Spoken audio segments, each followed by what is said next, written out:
Slimmet Paggy, Mio here! And Kiddo here to tell you that at one point, a tiny little Hasbro toy brand dominated the box office worldwide in the form of Michael Bay's Transformers movie franchise. Known for amazing special effects, bombastic action scenes, and Megan Fox's acting talents, the series was a hit, for some at least. But despite the roaring success, the once highly popular franchise is now just a shell of its former self, with the latest film grossing the lowest amount yet. The box office titan has come crashing down, but how did this happen? After some extensive research and finally watching all of the movies for the first time ever, we believe we've assembled a timeline of how pride led to the franchise's failure. And throughout the journey, we managed to find a new appreciation for the films. So join us as we dive into Fox's firing, Ryder striking, Hugo weaving, and Optimus priming in the rise and fall of the Bayverse.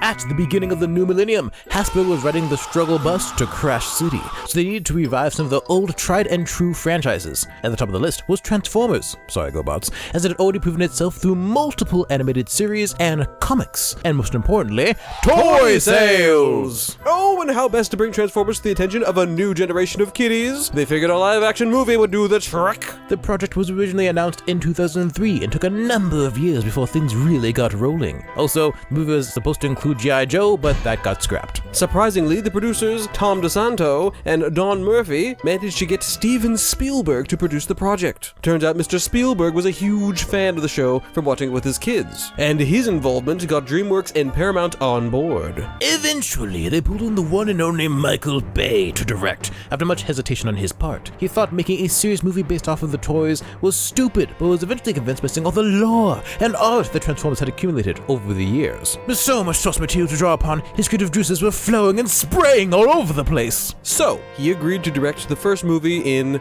the Bayverse. During casting, Shia LaBeouf got the role of Sam Witwicky because despite being 21, he could play a 16-year-old quite convincingly, depending on who you ask. And Megan Fox was also 21 and played, slightly less convincingly, the 16-year-old Michaela Baines. Apparently, Fox met Bay for the first time while playing a background character in the movie Bad Boys 2, and Fox showed the story in a segment on The Jimmy Kimmel Show in 2009. What is it like working with the director Michael Bay, who, from all accounts, appears to be insane? He's infamous for being a sort of tyrant, I guess. And I was an extra in Bad Boys 2. We're shooting this club scene, and they brought me in, and I was wearing a Stars and Stripes bikini and a red cowboy hat. He approved it, and they said, you know, Michael, she's 15, so you can't sit her at the bar, and she can't have a drink in her hand. So his solution to that problem was to then have me dancing underneath a waterfall getting soaking wet. Sort of a microcosm of how Bay's mind works. Well, that's really a microcosm of how all our minds work.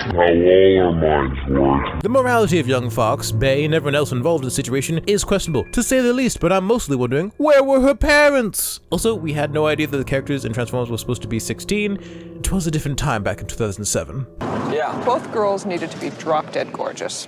And there's gorgeous with the right persona, too. They talked about how hot Michaela was going to be. We talked about finding literally the most gorgeous 18-year-old there is out there, which I think we did. I think we did. I think we did. Weird! When it came to Transformers designs, it seems that Michael Bay was really into cars, so he had specific ideas about what each Transformers vehicle mode should be, and created robot designs with a shape and size in mind. While the vehicle still showed in the robot, these new designs looked quite different from what fans have seen before, with the more boxy designs. Unfortunately, while creativity was spraying all over the place during production, it also leaked. I guess the old Windows XP laptops didn't have as tight of security back then. Someone hacked his laptop and leaked a 4-month-old version of the script all over the Webernet. And if that wasn't enough, later hacks leaked a bunch of concept art for the movie, revealing those new designs. Wait a minute. Disappointed! Most of the fans were not happy about the new approach, and there was much anger at Michael Bay, including the usual death threats, because, you know, most people tend to be unhinged. The angry fans were a little bit more convinced when the teaser finally hit the web. Maybe this wouldn't be too bad. Even though they would rely a lot on CGI, there were a lot of practical effects used in the movie as well. Like this scene where Barricade is interrogating Sam. The car in the environment is actually moving and bouncing around. That was all real, and that was pretty neat. Other than the leaks, it seemed like production of the movie went pretty smoothly, and luckily the whole movie itself wasn't leaked on the internet, and the movie released on July 3rd, 2007. By the way, if you want some more background on the Transformers movies, Warping Fist has some great videos you should check out. So, what's the movie about? Teenager Sam Witwicky, played by Shia LaBeouf, discovers that his newly purchased cringe Camaro is actually a mute alien robot named Bumblebee, who's part of a group called the Autobots from the battle-torn world of Cybertron. Sam becomes entangled and almost strangled in a war between the Autobots, led by Optimus Prime, and the Decepticons, led by Megatron. They're all on Earth searching for a powerful MacGuffin called the Allspark that will revive their world. It turns out that Sam's grandpappy discovered Megatron frozen in a cave many years ago, but the government covered it up, as governments do. Now, his grandpappy's glasses are the key to locating the Allspark. Sam's parents don't know what's going on. You see, it's funny because they yell and scream and talk about embarrassing things. Hee hee ha ha. The movie features a relationship between Sam and his love interest, Michaela Baines, though love interest may be a strong word. A bunch of other characters, including the Secretary of Defense and the leader of the secret government organization called Sector 7, join in the battle. There's car chases, highway fights, desert fights, and a final battle in the city of Los Angeles. Yet another reason not to live in California. Ultimately, the Autobots succeed in stopping the Decepticons from obtaining the Allspark after Sam shoves it into Megatron's chest, executing the Decepticon leader, and the cube they really needed. So now, the Autobots are stuck on Earth, and then we get a classic ending speech and Linkin Park song. I wish to stay with the boy. And Bumblebee can speak again, so that's cool. The movie received some mixed reviews from critics. While some praised its visual effects, action sequences, and nostalgic appeal, others criticized its script, lack of character development, and excessive length. All fair criticisms. But criticisms be darned! Money talks! Even though the critics and almost everyone else had some major gripes with the movie, Transformers was a box office hit, grossing over $700 million worldwide. That's a lot of dollars, especially in 2007. The movie was rated fresh, or not rotten, or not bad, whatever it is, by audience on Rotten Tomatoes. And this is the only film in the Bayverse series to do so. I don't know what that's about, but fair enough. We took a look at some IMDb and Rotten Tomatoes reviews, but sometimes you just can't get what you need from the World Wide Web. Sometimes you need to hear it straight from the horse's mouth. And luckily, we're friends with a few horses. I mean, they're not actually horses, but you know, whatever.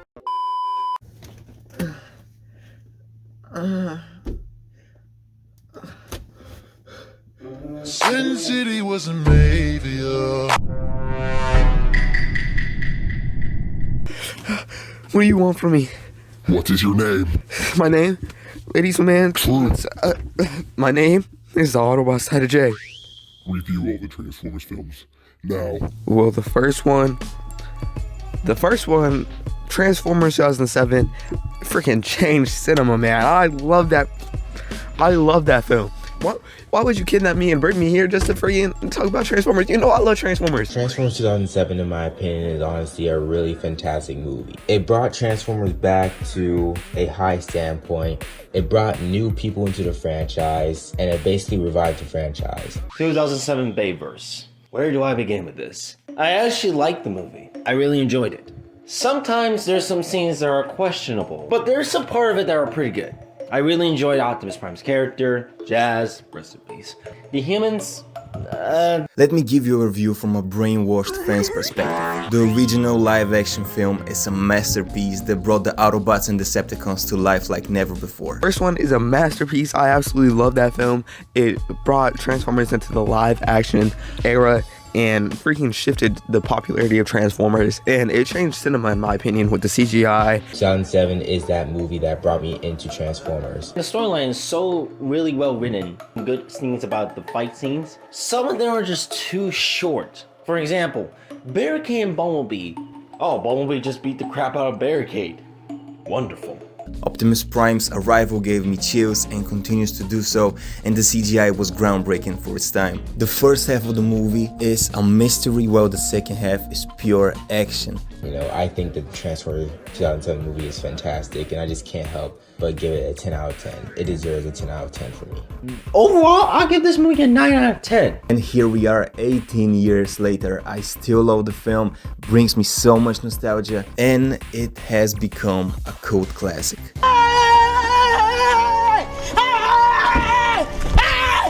Why are you running? Why are you running? What do we think about the movie? Oh, how nice of you to ask. Overall, it is a movie that succeeds at what it wants to do, and the special effects and the action scenes still hold up. But in our opinion, the critics' critiques were all valid, as the movie is, to put it lightly, very shallow. Still, it was quite the opener for the series, and considering the time it came out, it's no surprise that movie was highly successful. Well deserved, Michael Bay. A sequel? Who could have seen this coming? Revenge of the Fallen? Who's the Fallen? And why does he want revenge? Time to find out. Okay, things were looking great for the team since the wild success of the first movie guaranteed a sequel. Unluckily, the sequel's production was affected by the Writers Guild of America strike, which occurred between November 2007 and February 2008. As a result, the writers rushed out an outline for the story before the strike started. Due to the production schedule, Bay had to prep for the film with only the 14-page treatment for the movie, which he expanded into a scriptment. Yeah, scriptment meaning a super brief mini-script, and that's not much to work with. Later, the writers got together after the strike and were locked into a couple of hotel rooms to quickly bang out the full script in just a handful of weeks. Unfortunately, all this writing drama would have a massive effect on the final product. Also, if all that wasn't enough, Shia LaBeouf, who reprised his lead role as Sam, suffered a significant real-life injury when another driver ran a red light and flipped his Ford truck. This completely crushed his left hand, but he held off surgery until after they were done shooting. Sounds pretty rough. On another occasion, the actor injured his forehead because he mistimed a stunt. If the injury had occurred just a bit differently, he could have lost an eye. Boy just can't catch a break. In conclusion, a lot of production hell. Speaking of hell, here's what one will experience while watching the movie. 2 years after the first film, a college-bound Sam Witwicky wants to be free of the Transformers for some stupid reason, but discovers ancient symbols engraved in his mind from his brief contact with the Allspark that will lead him to another ancient alien MacGuffin. I am bored of this voice, let's try another. This interrupts the Autobots' plans of murdering Decepticons and committing war crimes. Any last words? The Decepticons revive Megatron, and we meet the new big bad, the Fallen, a former Prime and Megatron's master, and Megatron is in fact his fish. During an iconic 1 vs. 3 battle in the forest, Now he's dead. Megatron kills Optimus Prime, and now the Prime is dead. The Fallen can get off his lazy butt and start initiating his attack plan. The Decepticons reveal themselves to the people of Earth and demand Sam be given to them so they can locate that MacGuffin. The Fallen's ultimate plan is to use an ancient Cybertronian technology thing hidden somewhere near the Great Pyramids to suck the sun and steal its energy, killing all life on Earth. Obviously, that's not good. The Autobots and humans revive Optimus Prime with a matrix of leadership and stop the Sunsucker, murder the Fallen, and critically wound Megatron, sending the Decepticons packing. So that was the movie. How was the movie received, though? Did the ramshackle approach to writing and the story pay off? No! The film received generally negative reviews from critics, and the consensus pretty much was that this movie was an absolute mess. A summary of the story was extremely brief to save time, but there was a lot of confounding plot holes in the movie if you look into it with any detail, and people noticed. The most obvious being that Bumblebee can once again not speak. I don't know why. Later, even Shia LaBeouf and Michael Bay admitted that the film was trash, garbage, refuse. However, despite the awful reviews and low rating, the movie still grossed even more than the first movie, with over $830 million worldwide. Oh, the VFX artists and sound designers' backs and knees must have hurt a lot from carrying that whole movie. Because the visuals and sound from the first movie are probably the main reason people came back to see the sequel, and at least they weren't disappointed. There was a little bit of drama as certain people claimed that the characters Skids and his twin Mudflap are racist characters of young black wannabe gangsters. What are we gonna do with this shrimp taco? No, just Bubba Cap and showing me the truck and then nobody gonna know nothing, not me. Yeah, not in my trunk. Your bumper cars? Check it out. Now, we didn't get this while watching the movie, but I guess who knows? But let's get in close and hear straight from the people what they thought of this film. Revenge of the Fallen. Can you put that gun down? You're stressing me. Revenge of the Fallen is obviously not a good film. It's a terrible film, right? It's a... Okay, I love Revenge of the Fallen. I ride this movie's meat very hard. What did you just say? A lot of people say it's not a great film. And yeah, looking back at it, it has some flaws, yes, in the story of time, especially since it came out during a writer's strike. But I still think it's a fun movie for what it is. I still think it's really good. It had like a lot of great aspects in there. Now, Revenge of the Fallen. Ooh, this one is a doozy. Megatron, big upgrade. That does nothing. Literally nothing. And another thing I have a complaint about is Devastator, is that he's treated dog crap. There's nothing cool about him. Only thing he does is suck everything in. Revenge of the Fallen, man, the quality has fallen. Yes, sure, it's messier, it has more robots, it's not as focused as the first one. I don't care really, I still love the film. Again, for the same reasons, it's nostalgia. Sure, I was 2 years old when the film released. I don't care, I watched it when I was 7 and I loved it. The Force battle is crazy. When Prime comes back, I love it. It's just a very good film, okay? Okay? Can you please lower the gun? The CGI looks a bit better. Again, the humans. They're annoying. I don't want any of them. So overall, 8 out of 10. Even though I have complaints about this, I still enjoyed the movie. Plus, it has one of, if not the best battle in the movie, which is the fourth battle that I still love to this day. Yeah, I still love the movie and I still think it's a fantastic film. Optimus Prime has wings, Devastator, a robot that shoots electrical whips. Like, isn't that the coolest thing ever?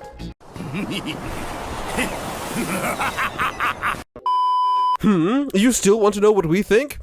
Okay, here we go! The movie is pretty confusing and doesn't really build much upon the first film. Apparently, Sam's and Bumblebee's relationship means nothing, and their friendship is over. Sam and Michaela's relationship just goes from I like you to I love you. So interesting. It's a really forgettable movie, and the only thing that comes to mind that's notable about the film is the Force battle scene where Optimus roasts the heck out of the Decepticons.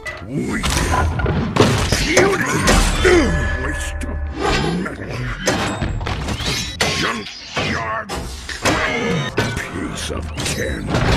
Truly a classic moment. Dark of the Moon. Huh? For the next installment of the series that had even higher ambitions than the second movie. Plus, they really needed to win back the fans after that last crap show. So Michael Bay went hog wild with the flight suit scene that was actually shot on location over Chicago, with stunt performers going in between real buildings. Also, for a scene where the building is collapsing, they used a huge tilting set. Crazy. The skilled yet pretentious director of Avatar and other movies, James Cameron, reportedly approached Mr. Bay asking him to shoot the movie in 3D, saying that big movie directors like Bay need to start shooting in 3D or the medium will surely die. So the entire movie was shot with massive 3D cameras, making things a lot more difficult, I'm sure. But as we said before, high ambitions. Now, if you were to look at all the promotional material for the movie, you would see there's something wrong, something's missing. Megan Fox, he's gone! In a 2009 interview, Fox said some rather unflattering things about Michael Bay. He's like Napoleon, and he wants to create this insane, infamous madman reputation. She said. He wants to be like Hitler on set, and he is! So he's a nightmare to work for. But when you get him away from set, and he's not in director mode, I kind of really enjoy his personality, because he's so awkward! It's so hopelessly awkward. He has no social skills at all, and it's endearing to watch him. The Hitler comparison sparked some tension, and Steven Spielberg told Michael Bay he should fire her, and he did, and you can't really blame him for doing so. He cited both these rather inflammatory comments and the fact that she was always on her phone on set. And as a man who doesn't like to waste much time at all, this was considered very unprofessional. In more recent years, Megan Fox has clarified some things. She specified that the Jimmy Kimmel interview from earlier sounded pretty bad, but she was never preyed upon sexually by Michael Bay or treated badly. She also said that she could have just apologized about those Hitler comments and not gotten fired, but she was too proud to do so. Character development, we love to see it, and later in 2014, she did end up working on a Bay project, Teenage Mutant Ninja Turtles, which was a terrible film. Let's talk about some of the new characters introduced in this movie. There is Mirage, who is for some reason called Dino, not Dino, Dino,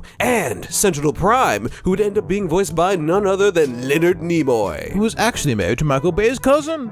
What do you know? Also, spoiler for a movie that's over 10 years old, Sentinel Prime ends up being a traitor to the Autobots, and him being a traitor is a very common theme that would appear in the franchise moving forward. And finally, Shockwave made his appearance in the Bayverse, and said appearance would be a controversial one for the fans, as some people weren't very happy with how they treated him as a character. Because spoiler for a movie that's over 10 years old, they freaking killed him. But I guess on the plus side, he did ride a giant Drillo worm for some reason. Also, Starscream dies. That was kind of sudden. And Megatron dies too. So does Sentinel Prime, who does live in this movie. Oh, we almost forgot. This ugly Autobot over here is called Q, and he's supposed to be the Bayverse version of Wheeljack. Thinking about it, he also dies. Also, on the post-production side, the sound design went really all out and maxed out the capacity of their editing software with 3,200 fades. This was a limit that no one had a clue existed until this movie discovered it. Now let's discover what's in the third film. This movie starts off showing us Sam, and this character, Wheelie, who's still here for some reason, and his new girlfriend, the British, quote-unquote, character, Carly Spencer, played by former Victoria's Secret model, Rosie Huntington Wheatley. Of course he would hire a model. I wish we could describe Carly's personality or character attributes, but she has none. Professional gaslighter? Maybe. Also, King Jeong is in this movie for whatever reason. The Autobots have been teaming up with the humans to track down them Decepticons, but they end up tricked by their enemies into finding and reawakening Sentinel Prime in his teleportation devices. Not a big deal, until Sentinel betrays the Autobots and kills poor Ironhide. Very abruptly, too. Sentinel then teleports a bunch of Decepticons to Earth so they can enact a plan to bring all of Cybertron to Earth and enslave the humans. Wow, that's gonna ruin the tides. The Decepticons have also been teaming up with certain humans to accomplish this plan, including Carly's boss, who kidnaps Carly. The Autobots are told to leave Earth since the Decepticons have taken over, and they fake die so they can surprise attack the bad guys later. There's a huge battle in Chicago with Decepticon ships all over the place. It looks pretty similar to the first Avengers film, not gonna lie, and the human and Autobot soldiers try to take back the city. The good guys stop the teleportation, and just when Sentinel manages to get the upper hand on Optimus, Megatron takes Sentinel out after being goaded by Carly. All your work to bring Sentinel back, and now clearly he has all the power. It's actually almost tragic. As we said, professional gaslighter. We need a truce.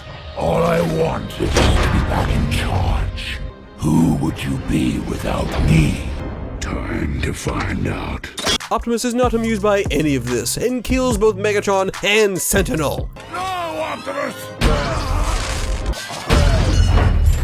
And that is a war crime. In the end, the Autobots have decided that Earth is their real home now, and they will defend this world. I'm sure the next movie probably won't contradict this ending. But what did people think of the movie at the time? Well, Dark of the Moon was a massive commercial success, grossing over $1.1 billion worldwide. It became the highest grossing film in the franchise at the time and received a more favorable response from audience compared to the slop of Revenge of the Fallen. The movie also beat Avatar's record of having the largest premiere. This would also end up being the absolute peak of the Transformers franchise. All that said, it only has like 35% on Rotten Tomatoes and 6.2 on IMDb. But for these films, that's not too bad. But what do the people on the street say? Obviously a fantastic film. This is easily one of the best Transformers live action films. The big final battle, the big action scene, and I love that they answer the question of the second movie in this film. In the second film, Prime asks, what if we leave and you are wrong? And the Decepticons still stay and take over Earth. And in this film, they leave and the humans were wrong. They still took over Earth. It's actually much better than the Revenge of the Fallen. Dino is actually in the film, but his real name is actually Mirage. Wheeljack was changed to Q. Oh my god, what they done to you. Ironhide no longer has his fusion cannons. He now has his new weapons called the Heavy Iron, which he never used them at all. Transformers Dark of the Moon is the best Bayverse film out of all of them. This film had a lot of stakes to it. It was really dark with the storytelling, and the storytelling was just fantastic. Dark of the Moon was a step up from Revenge of the Fallen. We can all basically agree with that. The action this time was like on another level. Like the whole last hour of the movie is pure action and destruction of Chicago. I just love it. Sentinel's betrayal is crazy. R.I.P. my boy Ironhide. But man, this film is amazing, and I could watch this at any point of the day. I could watch this in a hospital. I could watch this in a restaurant. I could watch this anywhere, and I would absolutely love it. As I said before, the humans are still a problem. A little bit annoying sometimes, but they're not that annoying. My guess is that they want to have a villain, an evil version of Sam, working with the Decepticons, and Dylan was actually the character to do that, which was pretty cool. I actually liked that. So overall, this movie gets a 9 out of 10 for me. I still don't like the humans, and still to this day. The villains were amazing, even though some of them were kind of wasted, but the designs look amazing as always. The story was on par, and Sentinel Prime was a fantastic villain, and he showed why he is a force to be reckoned with. Sentinel Prime was a great villain, and he might be my favorite villain of all Transformers movies. And also rest in peace to Ironhide, bro. That's crazy.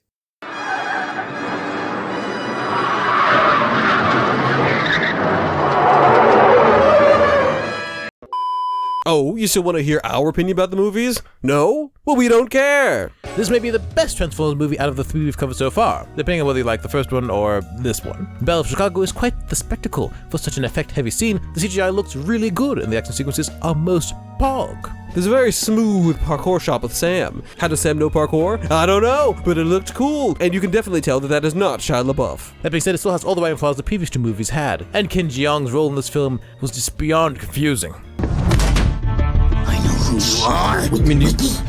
Wiki.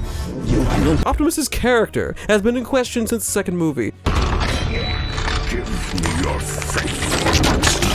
But in this movie, he is a psycho killer. Peter Cullen expressed his displeasure with the line, "We will kill them all," since he really believed that this is not something Optimus Prime would say. Still, according to the box office at least, this is considered peak Bayverse. Truly, the age of extinction has come upon us. 'Tis the dawn of a new age, and it seems that the new age is not as good as the old age. The last movie was a high point for a lot of fans, and in general, it seemed like a good way to end the series. Spielberg also thought this, and told Michael Bay to stop there, and Michael Bay agreed. Until the studio begged him to do another one, and I'm guessing offered him a really big paycheck. That or he was locked in by contract or something. Thus, Michael Bay agreed to make Age of Extinction, the 4th Transformers movie. But he couldn't make the next Transformers movie a direct sequel like before. No. He would have brought Sam back for another wacky adventure, but it seems like Shia LaBeouf had no more interest in being in these movies. I guess nobody else from the previous movies wanted to return either, because Age of Extinction had a completely fresh cast. Peter Cullen was still Optimus though. Interestingly, this time around, we recognize more of the voice acting cast, like John Goodman and Ken Watanabe. Megatron/Galvatron has a new voice actor, that being Frank Welker, who had previously voiced Megatron in the cartoons and many other characters. It turns out the previous voice actor was Hugo Weaving. I had no idea. He, despite doing a great job in our opinion, never read the full script or cared about the movies at all. He just walked in, recorded all his lines in a couple of hours, and then went home. Respect, I guess. Speaking of previous Transformers movies, we haven't mentioned the continuity issues. Throughout the series, there have been multiple breaks in continuity, like Bumblebee being able to talk again at the end of the 07 movie, but not being able to talk in Revenge of the Fallen, or how Optimus loses to Megatron in the first movie, but can handle Megs pretty easily in the later movies. They even changed Megatron's reason for being on Earth, from looking for the Allspark to waiting for Sentinel Prime. Very confusing stuff. The movie also can't decide when Transformers discovered Earth. Depending on what movie you're watching, it's anywhere between 17,000 BC or 2007. Anyways, they introduced some new Autobots for this movie. Hound, Crosshairs, and Drift. Drift was supposed to be a orange-black Bugatti Veyron? But that particular car got sold, which is a big problem since they only had like 450 made in the entire world. So they made do with another color scheme. It's fine. It's fine. Visually, I'd been to Hong Kong, and I've always thought it was a stupendous place to shoot a movie. A good chunk of this movie takes place in Hong Kong, which makes sense considering Transformers' popularity in Asia. But while there, 2 thugs apparently attempt to blackmail and extort Michael Bay and the film crew for $13,000. One of the guys ended up hitting Bay and trying to fight 3 police officers. How ambitious. But both of them ended up being arrested, and Bay refused medical treatment to keep shooting the movie. Truly inspiring. Because they have to deliver such emotional performances at times, more so than the prior films, we've shot some of the voice performers and used their facial performances to really inform the facial performances of these Transformers. They set out to make the new Autobot characters more. They also introduced a couple of new villains, including what I think is an original character in Lockdown, who is super cool and edgy. Speaking of Lockdown, time to lock down and recap this movie. I tried. Several years after the events of the previous film, the world is turned against the Transformers, leading to a widespread hunt to eradicate them by the CIA Special Team Cemetery Wave. They even killed Ratchet. I'll never forgive them for this. Sam Witwicky is gone from the story with no explanation. Tate Yeager, played by Mark Wahlberg, a failed inventor, discovers a dormant Optimus Prime and is pursued by Cemetery Wave.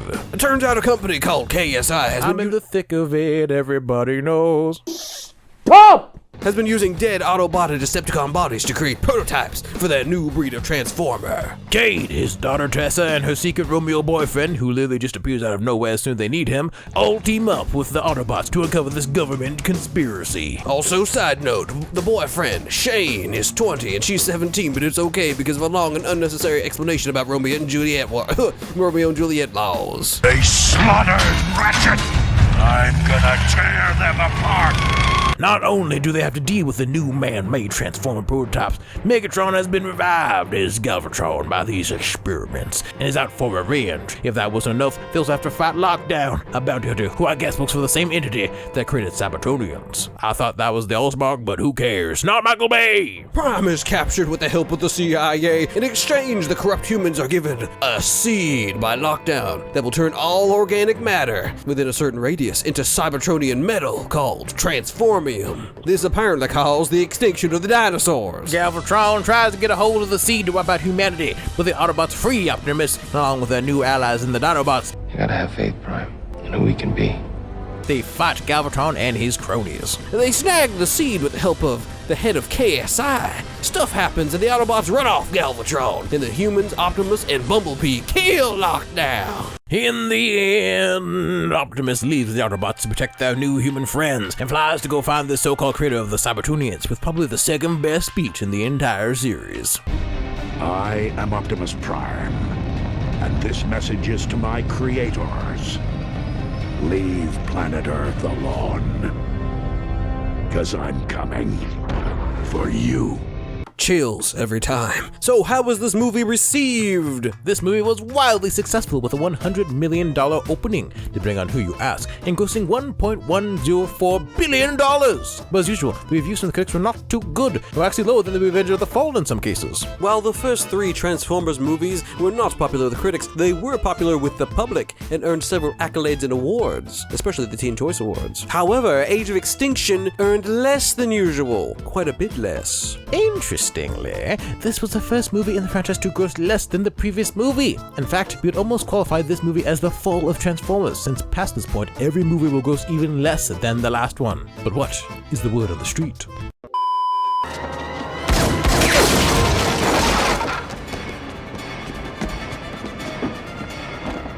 Age of Extinction is a really, really bad film, right? It's very bad.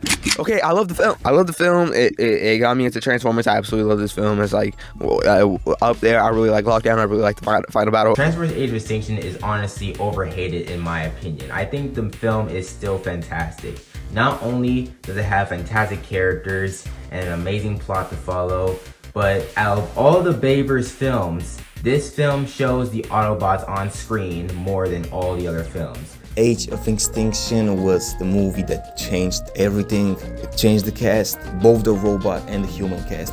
And it was also my first time watching a Transformers movie in the cinema. And it's crazy that it has been a decade and a year. The nostalgia factor really doesn't work with this one, like the three previous films. I think that Age of Extinction was honestly a fantastic film. Plus it had Lockdown as a really badass villain. So yeah, Age of Extinction is definitely a fantastic film.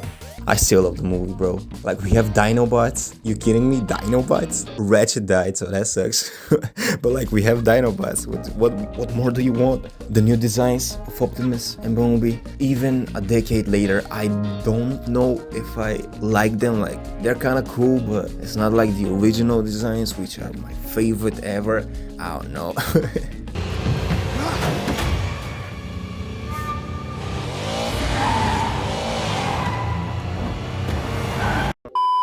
What? Really? You still want to hear our opinion? Well, here we go. This movie is not all that fun, not gonna lie. It lacks any large, ambitious set pieces. Nothing really stands out. Let's say that there aren't some cool fight scenes and, some set pieces that are interesting and action scenes. It just lacks the extra oomph that we've come to expect. The new cast is pretty mediocre and, well, boring. Matt Wahlberg is here for some reason, and he does an acting job. His daughter is played by a 19-year-old, so of course, since she's over 18, she's sexualized to a degree that Michael Bay would consider acceptable. Sweetheart, your shorts are shrinking by the second, okay? Cold water, air dry, please. I think she looks hot. What did you say? Like a hot teenager. No trial, no nothing. Right to jail, right away. She also has a secret Irish boyfriend because she doesn't respect her father at all, and he is a pretty boring, worthless, nothing burger character. The new voice actors for the Transformers do a fine job, given the cluttered, confusing Michael Bay dialogue style. This style is in all movies and is rather interesting as well as also rather irritating. I guess it's nice that Cade screams slightly less than Sam. The newly introduced Autobots are a bit more vibrant than before and easier to distinguish, which is a plus. That said, they are a lot more of caricatures than actual characters. The Autobots interact in this movie a bit more and have some other character interactions, have some infighting, some little bickering, and they team up and stuff like that. That's fun to see, and they have a bit more screen time. That said, it'd be nice if they spent that screen time building up these characters in more meaningful ways. In conclusion, at the very best, this movie is okay, and more often than not, it's just kind of bad. We now come to the final movie in the Bayverse series. One last film, and one last night. Feeling emboldened by the success of the previous movies, Hasbro and Paramount created a writer's room to expand the lore of Transformers and develop a story for the last night and a whole slew of spin-offs and sequels to create a Transformers cinematic universe. With the last two movies grossing over $1 billion each, nothing could stop them from rivaling the MCU. All these ideas got Michael Bay's creative juices festering and brewing and marinating, and he announced he would do one more Transformers film. This time, for sure, it was Michael Bay's final movie in the Transformers series, and he planned on going all out with a bang.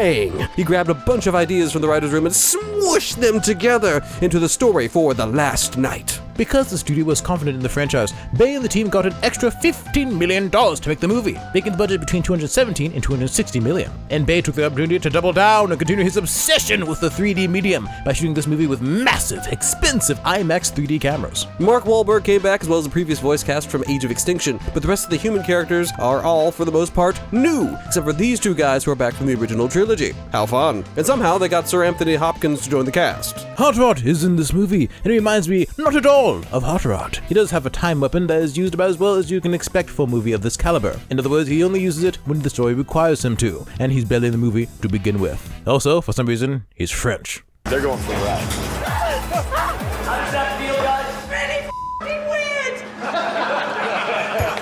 As far as practical effects go, there's the usual controlled chaos and explosions. However, there's a noticeable lack of anything as bold as the Chicago battle. A large portion takes place in the UK and was shot on location, and there was a little bit of drama about how they dressed up Blenheim Palace, I think that's how you say it, the home of Winston Churchill, to look like Nazi headquarters for a flashback scene. A number of people were upset by this, though Sir Nicholas Soames, I don't know how to say his name, said they had no idea what Granddaddy Churchill would have thought about it. Not a huge deal, but it was an interesting choice to use that building of all things. Speaking of 3D, meaning depth in three-dimensional space, let's dive into said depth and see what the movie is all about. Technically we mentioned 3D a little bit ago, but I see where you're going with that.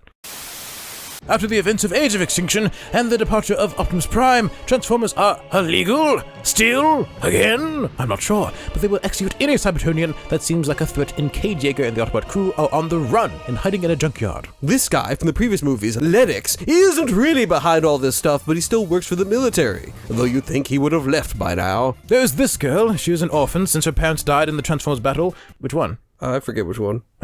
And now she lives with this Transformer. Canopy? In an alien contamination zone? Where a ship just crashed? I don't know. These other kids leave the story so they don't even matter. I generally thought they were going to do something. They did not. Cade gets this alien talisman from a crashed Autobot ship that is some kind of key to some MacGuffin, and it chooses him as some kind of knight. It also is the key to stopping the end of the world, I guess. Galvatron has gone back to calling himself Megatron and doesn't do the whole nanotech thing he did before. I don't know why. I guess he's just Megatron again. He's back in charge of the Decepticons, and his new design is pretty cool, but it looks almost nothing like his previous forms from the other movies. He was also originally supposed to transform into some kind of dragon, but that got scrapped. Shame. A dying knight gave it to a human, but there was too much TRF firepower. You let the talisman get away! We must have it. Without the talisman, we cannot find the staff. The military really wants to get Cade, so they make a deal with old Megs to release some Decepticons. Then the LA Most Wanted type of scene that's very misplaced. It reminds me of the old Bionicle Paraka ads. Nitro Zeus. Baby, free at last. Thank Megatron, I'm free at last. Huh? Thought about to clap the Decepticons, but Cade and Bumblebee leave with a random little robot butler, Cogman, to see Anthony Hopkins, as they don't know what his name is in the movie, to get some lore. Turns out, King Arthur? Transformers. World War II? Transformers. Abraham Lincoln? Transformers. Your mom? Transformers. Everything history, everything Transformers. They all belong to a secret society, you see, all united in one cause, to protect the secret history of Transformers. Stupid. Optimus Prime, lost and frozen in space. Boy, he didn't think that through. He is captured by the creator of the Cybertronians, apparently, Quintessa, who tells him that they must destroy the Earth to restore Cybertron. Again. Why? Because Earth is a Transformer, Unicron! This is getting out of hand, so Quintessa flies Cybertron, the whole freaking planet, over to destroy Earth. Boy, I'm sure Sentinel Prime would have loved to know that Cybertron could move. Cade meets up with a very single British woman, Vivian Wimbley, who is related to Merlin the Wizard, because why wouldn't she be? They find a staff that will allow Quintessa to suck the Earth. So clearly, they must keep it from Quintessa. Optimus Prime, brainwashed and now called Nemesis Prime. Seriously? Arrives and battles Bumblebee in a fight that was in all the trailers. I am Nemesis Prime. You are nothing. But it only lasts like, maybe a minute. I am Bumblebee, your oldest friend. Optimus. Bumblebee speaks. And the 2 minutes of bad Nemesis Prime is over. I have not heard it since Cybertron fell. Liar! But hark! Megatron steals the staff. Cade's talisman then convinces all of these ancient Robo-Knights to join the fight, and these Transformers transform into a 3-headed dragon. Autobot forces mass the Dinobots that would have been super helpful. Attack Quintessa, and the British woman stops the staff. Bumblebee shoots Quintessa. Say hello to my friend, Bumblebee. Please stop this madness. Sting like a bee. Optimus kicks Megatron out of the window, and the good guys win. That said, Unicron horns are still sticking out of the ground everywhere, and Cybertron is kinda stuck to Earth. Once again, think of the tides! There's also a little teaser showing that Quintessa is still alive for a sequel that will never be made. Well, the reception was not good! The reviews upon release were worse than usual, and even Bayverse stans found this movie to be disappointing. The movie had an opening of only $44.7 million, the lowest of any Transformers movie so far, and grossed just $605 million worldwide! That's a lot of cash, don't get us wrong. With a budget somewhere between $217 and $260 million, it's estimated to have lost money after marketing costs and the theater took their cut. Ultimately, it was a critical and box office disaster. It's over. We are screwed. The fallout was so bad that the Transformers writing room that we mentioned earlier was disbanded, and the expanded cinematic universe plans were all scrapped. The only project that remained somewhat intact was the Bumblebee prequel spin-off that would end up becoming a reboot, confusing everyone. But for the last time for this video, what is the word on the street? The Last Night is atrocious. I'm being honest, The Last Night is terrible. There's so much hype to lead to so much disappointment, but hey. Transformers The Last Night is unfortunately the worst film out of all 5 Bayverse films. This film was really hyped up, including me. Like, I was really hyped for this film, especially since I loved all the other 4. And then as soon as I saw this film, I was just really disappointed. This film just dropped the ball, bro. Like, The Last Night. Okay, this was 2017. I was, what, 10 years old? Oh my god. Okay, 10-year-old me, even back then, didn't like the movie. That's crazy, bro. Like, what a disappointment this was. Like, I don't even remember it, to be honest. Optimus Prime wasn't even in the movie, like, at all until like the finale, and he was Nemesis Prime, which was supposed to be the big massive bad guy of the movie, and he was like in one scene where he kind of beat Bumblebee, but like Bumblebee said, "What up, Prime?" and he was like, "Okay." So can I go leave now? I'm gonna go to the theater and watch Rise of the Beast. No. No? So many things colliding, it just was a mess. It was just a mess of a film, and hearing how many things could have been changed and how it could have been better if the studio didn't interfere too much, it's really disappointing that it's honestly the worst Transformers film out of the 5 Bayverse films. Thank God for Bumblebee and Rise of the Beast, and also Rise of the Beast was kind of a bad movie, but Bumblebee wasn't. I love Bumblebee. Bumblebee's the best movie by far. Okay, can I go now, officer? Baker out in front. Can Metcalf track him down? Can he chase him down? Now, I'm not the biggest Michael Bay Transformers fan, but I'll give credit where credit is due and admit that the first 3 movies weren't bad. I actually enjoyed them. In fact, if I saw one of them on TV, I sit down and watch it. However, 4 and 5, I feel like those movies just didn't need to exist. I will say another thing I didn't like is how they dealt with Optimus. I didn't like him dying all the time, and I also didn't like him being a merciless savage. When it comes to Transformers, I'd probably say that G1 is probably my favorite, and I didn't even grow up with it. But even G1 made the mistake when they killed Optimus and all the other characters, mainly the Autobots. So when it comes to Bayverse, it's not my first choice, but I understand why people like it. I'm sure you can already guess what it'll be, but here's our opinion. No matter which movie you think is the worst Transformers film, someone will get mad, but in our opinion, The Last Knight is in fact the worst of the franchise, or if nothing else, the least favorite. This is not a banger.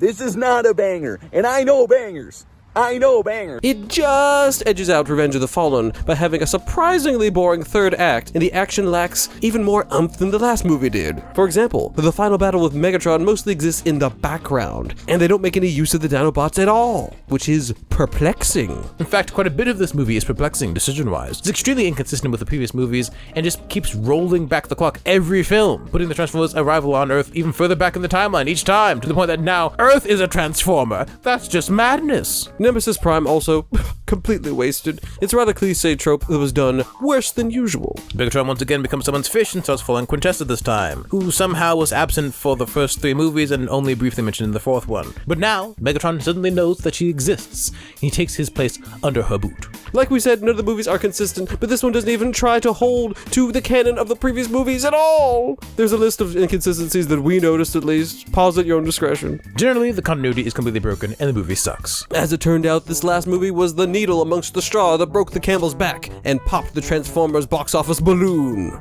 This was Bay's last Transformers film, and with a reception like that, no wonder he didn't reconsider his departure. This packed the people in charge of the franchise so bad that they turned the spin-off into a reboot in an attempt to save the franchise. And did that work? That's a story for another video. So yes, that was the story of the Bayverse. Honestly, this was an emotional journey, and I think we're all closer because of it. We've come to appreciate these movies, even though we still don't think they're good movies. They're just so much, and they are very much what they are. There are some deeper elements that make the movies more than eye candy, but only just. But I think a lot of the problems are in the execution, since Bay's directing style isn't the best at communicating. The main thing we thank movies for is sparking interest in Transformers, so we could get Transformers Prime and Transformers Animated. Goated series. But before you leave, we have one last obligation to fulfill.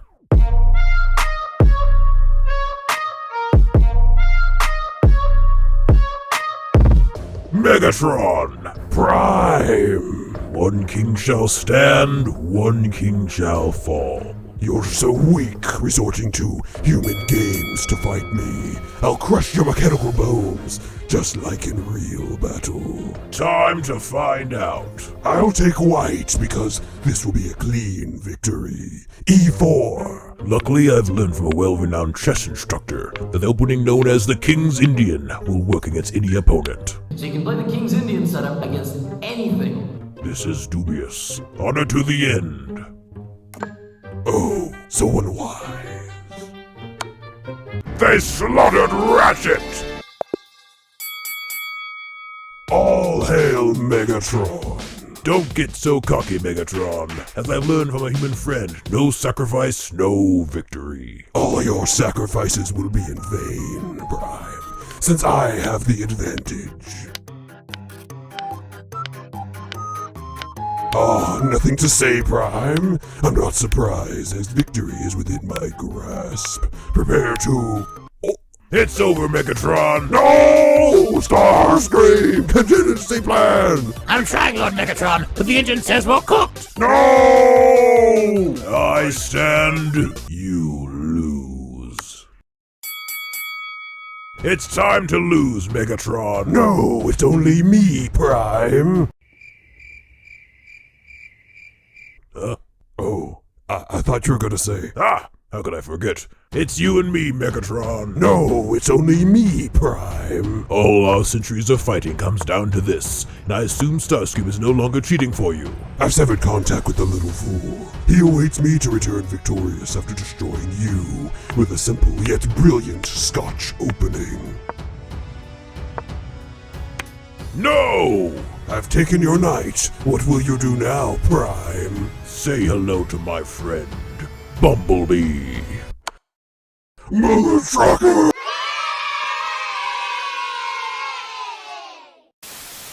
Well, it's finally done. Besides tier listing all the movies as Optimus and Megatron, which we'll probably turn to short later, we finally met one of the biggest obligations of this channel. So, this video will either give us the inspiration to continue making videos, or at least serve as a nice little send-off for this particular channel. Either way, thanks to Jay, Prince Productions, Lord Mega Andy, George the Superior, and a Wild Balzilla for making guest appearances. All their channels will be linked in the description. And thanks to everyone who patiently waited for this video. And thanks for the haters for keeping us on track. This video probably won't be worth the wait or the time spent on it, as we could have gone into more details in the movies, but this video was delayed more than enough. So hopefully you guys at least enjoyed a little bit. But what do you think of the Bayverse films? Are the newer films better or worse? And which is your favorite? Depending on how well this video does, we may make a video on the new generation of Transformers films, since we have some thoughts on those as well. That or we'll start doing more videos like a Birds of Prey fans vs. Sonic video. We'll do something with the channel, or we'll just end it all. Who knows? Feel free to subscribe to stay notified as we press forward until all are one. Until then, check out this video over here. Or this video over here. And time to roll out and have a blessed day. Bye!